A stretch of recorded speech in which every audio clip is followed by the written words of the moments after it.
ధనం. భజగోవిందం చేస్తూ శంకరులు అంటారు ఒక చోట, మాకురు ధన జన యవ్వన గర్వం హరతి నిమేషకాల సర్వం మాయామయమిదమఖిలం హిత్వా బ్రహ్మపదం త్వం ప్రవిశ విదిత్వా అంటారు. ధనము కూడా అంతే. తల్లి గర్భము నుండి ధనము తేడెవ్వడు వెళ్ళిపోయడినాడు వెంటరాదు, లక్షాధికారైన లవణమన్నమె కాని మిరుగు బంగారంబు మింగబోడు, విత్తమర్జన చేసి విర్రవీగుటె కాని కూడపెట్టిన సొమ్ము కుడువలీడు, పొందుగా మరుగైన భూమి లోపల పెట్టి దాన ధర్మము లేక దాచి దాచి తుదకు దొంగల కిత్తురో దొరలకవును, తేనె జుంటీ గలియవా తెరువరులకో భూషణ వికాస శ్రీధర్మ పురనివాస దుష్ట సంహార నరసింహ దురిత దూర అంటారు. ధనార్జన చెయ్యవద్దు అని శంకరులు కూడా చెప్పలేదు.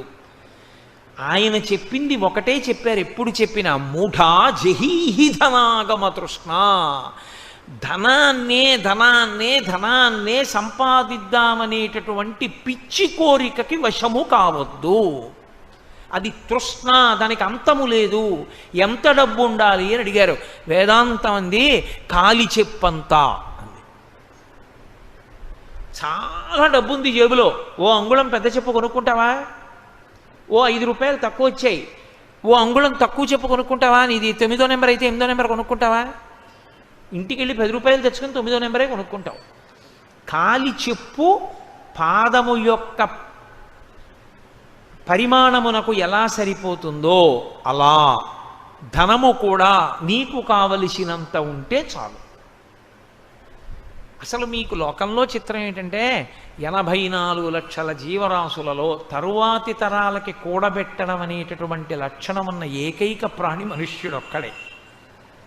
మిగిలిన ఏ ప్రాణులైనా సరే వాటంతటవి సంపాదించుకునేంత వరకు ఆహారం పెడతాయి అంతే, అంతవరకే తప్పించి ఇక ఆ తర్వాత ఏవీ పెట్టవు. దూడ దానికి గడ్డి తినడం వచ్చేవరకే పాలిస్తుంది, ఆ తర్వాత తంతుంది, వస్తే తిరిగిపోతుంది, వెళ్ళి గడ్డి తిన్ను అంటుంది, గడ్డి తినాలి దూడ. పక్షి పిల్లకి ఎగరడం వచ్చేవరకే తను తెచ్చి పెడుతుంది, పిల్లకి ఎగరడం వచ్చింది ఇక పట్టించుకోదు, అది తింటుంది అంతే.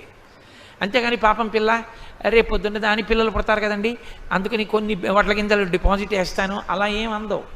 దాచుకునే లక్షణం ఉన్నది ఒక్కటే, అది కూడా ఋతువు కొరకు దాచుకునే చిన్ని ప్రాణి చీమ.